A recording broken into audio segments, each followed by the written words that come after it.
Hey guys, welcome back to the channel. Hope you're doing well.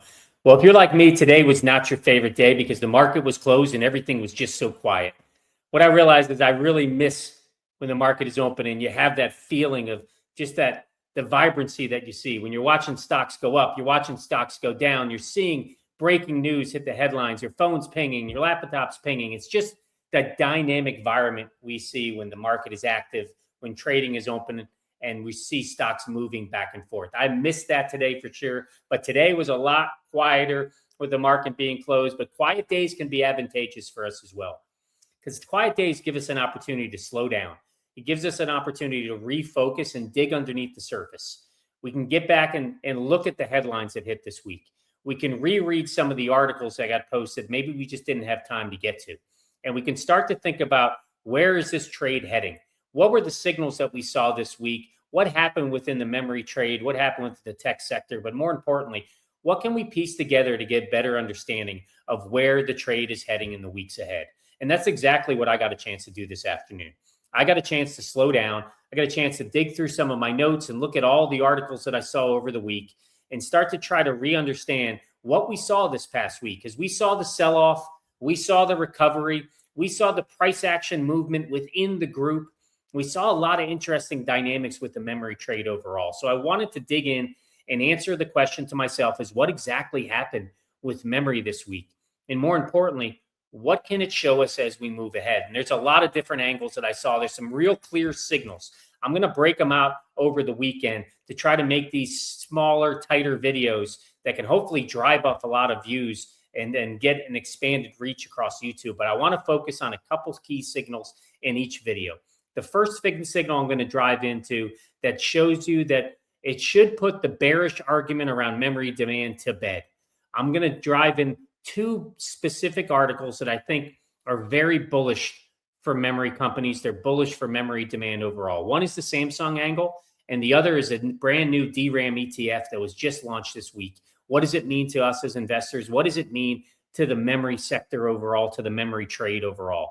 Those are the two stories I'm going to dive in this video itself. If you haven't done it already, do me a favor, guys. Hit like, hit subscribe. If you find value in this channel, if you learned something from some of the videos that I put out over the last couple months and you haven't subscribed yet, do a favor for me and just hit subscribe. I want to continue to grow this channel and make sure we can broaden our reach to as many potential investors as possible so I can bring the insights to them and make them more of a knowledgeable, informed investor as well. But let's dive in and let's talk about the first signal that we saw this week. And the first one, as I mentioned, it should put the bearish argument to bed. The data I'm going to show you right now with regards to Samsung is pretty astonishing. And I will say, to be very clear, the data is based on forward guidance. We know that Samsung is going to release a preliminary view of their earnings next week on April 7th. Their full earnings call isn't due till later in the month. I think it's April 22nd. But what I'm going to show you, guys, I said, is pretty astonishing. And I think it should put the bear argument to bed. So let's jump in and take a look at those results overall. This was an article that was posted this week. I think it was either yesterday or today. Samsung likely to report stupendous surge in quarterly profit to a record level overall. Guys, they're on the verge of reporting what may be the best quarter in semiconductor history. And I draw your attention to the far right of this chart. This is showing you what they're guided for Q1. So Samsung is expected to report somewhere between 27 and 35 billion in quarterly profit and operating profit from Q1. And we compare that to where they've been. You can see first off the header, profit likely to increase sixfold to 2027. Sixfold increase year over year. But the subheader underneath, they're actually getting close to all of 2025's annual profit in one quarter. This is a signal just showing you the amount of demand that is in the market, the amount of pricing power that these memory companies have. This is an amazing quarter. What I'm also going to look at is when they share these results. And like I said, it may very well be one of the best, if not the best, quarter in semiconductor history. What happens to the stock?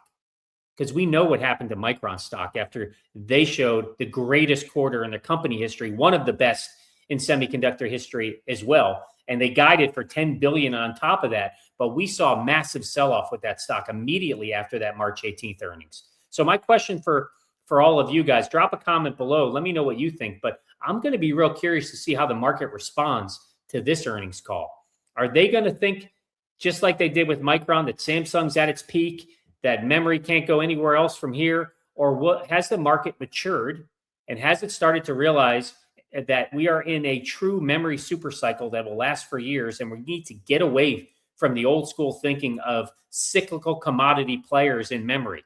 I hope that the market at this point has matured and digested that old feeling, that old mindset, and moved to the new mindset overall, because the next graph, I think, will demonstrate that as well.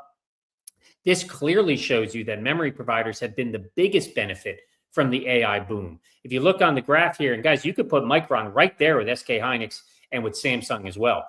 But clearly the memory providers have benefited the most from the AI-driven tech rally. You can see on the screen, comparing SK Hynix and Samsung to TSMC and NVIDIA, significantly higher demand, significantly higher return for these companies. The chip makers are among, memory chip makers are among the biggest beneficiaries of the AI boom.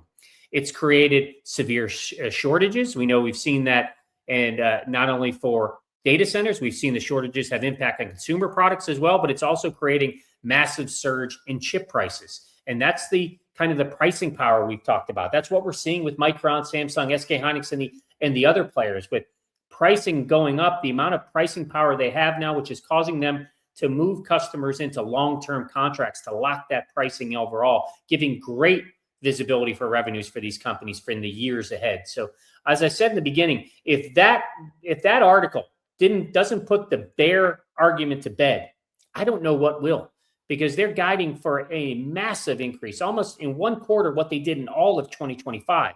And we know that this is a company that was coming out of a downward cycle. I just want to go back to that graph for a second, just because we have to appreciate, if you look where Samsung was, look in 2023, look at the revenue they had then, or the operating profit they had then, compared to where they are now. So clearly this company has repositioned itself.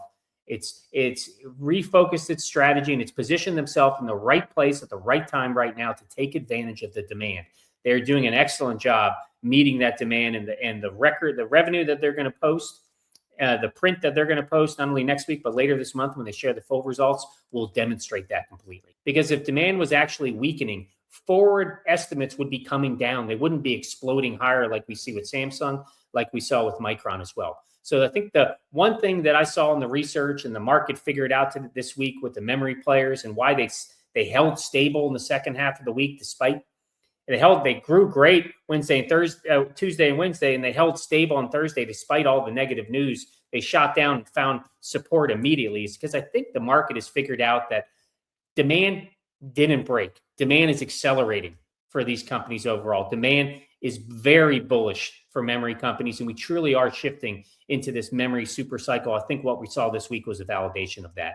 And another validation overall was the brand new DRAM ETF that was launched. And shout out to Sean on the channel who brought this to my attention. I think it's a great bullish move for us as investors, for us as believers in the memory sector overall, because I'm going to be very direct about this. This is not a neutral move. This is a very bullish move when you see this happen, when a new ETF is created, because Wall Street doesn't create this type of ETF if they think that the trade or the sector is peaking and that demand is going to fall off. If they think that this sector has reached its peak, they wouldn't have created a DRAM ETF. It's created when there is demand and they want more exposure, they want more capital to rotate into this sector, into this trade. And that's exactly what we saw. We know that this is validation, again, that memory is one of the biggest, if not the biggest, AI bottleneck overall. And Wall Street now, with this new ETF called DRAM, ticker DRAM, they're betting big on it as well. So Round Hill is the company that is producing this. Let me pull it up for you just to walk you through overall what it is. And you can see on your screen, Round Hill believes that computer memory and storage represents a secular growth story tied to a multi-decade build-out of AI infrastructure. The Round Hill Memory ETF seeks to offer exposure to a precise basket of global memory chip companies. DRAM is the first ever memory stock ETF.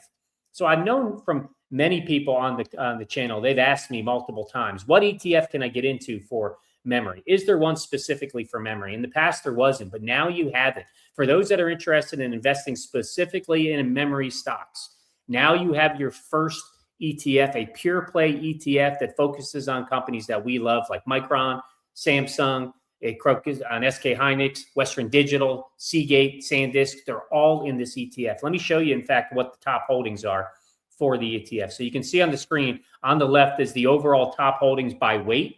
The one thing I love is 70% of the weighted ETF is those three companies that we've been talking about, the three producers of HBM. So Micron is the biggest weighted company. Then you have Samsung and SK Hynix, but you also have exposure in this ETF to SanDisk, Kioxia out of Japan. You have Western Digital, you have Seagate, and you have others at a smaller weight. But it's a great pure play ETF. If you're interested in investing across all of the memory companies, diversifying your exposure to not only DRAM products, but also NAND, HDD, flash products, you can get that exposure. You can get it globally as well, not just US, but you can invest in Korea companies as well as Japanese memory companies as well. So I think this is a great product for all of you that are looking to invest in the memory play. And I think it's very bullish, as I mentioned, for the memory trade overall. For investors, for us, this isn't about flows today into this. This is about enabling flows of capital and money moving forward. It's taking memory from being something that has been viewed as a cyclical commodity play into a defined investment theme now with an ETF. And when that happens, you get something different. You don't just get trading in the companies. You get allocation now that'll shift to them based on this ETF play. And you'll get more exposure from other investors, not only in this ETF, but I believe you'll get more exposure from other investors in memory companies overall. So those are two signals for me this week that I wanted to share in this video, because I think after looking through them, it clearly to me that what we saw this week wasn't a bounce. It wasn't random for the memory trade. The market is starting to figure something out, and it figured it out in real time this week, because when you step back, you clearly see demand is not the issue overall. The market, I think, now is shifting back into the belief that we are in a memory super cycle that will last for multi-years based on the demand we're seeing. And in that setup, that explains some of explain some of the specific behavior we saw this. This is not a weak trade. Memory is not a weak trade. That's what it looks like when positioning is shifting underneath the surface. And I think that's what we saw this week as well. A belief back into the memory trade, a belief into these companies. So going into next week's trading, I'm not looking for any big narrative changes overall. I'm going to watch something very specific, because I do think we'll have a bullish day for Micron and the others on Monday. But I'm also going to look, will these stocks continue to hold and grow despite any news or the lack of news to support it otherwise? Because if that's the case, if they hold and grow despite any real bullish articles that come out, then that's a clear sign to us that the market has shifted. They have repositioned these stocks, and they're big believers in the super cycle again. Guys, I hope you enjoyed the video. Look forward to seeing the next one. Take care.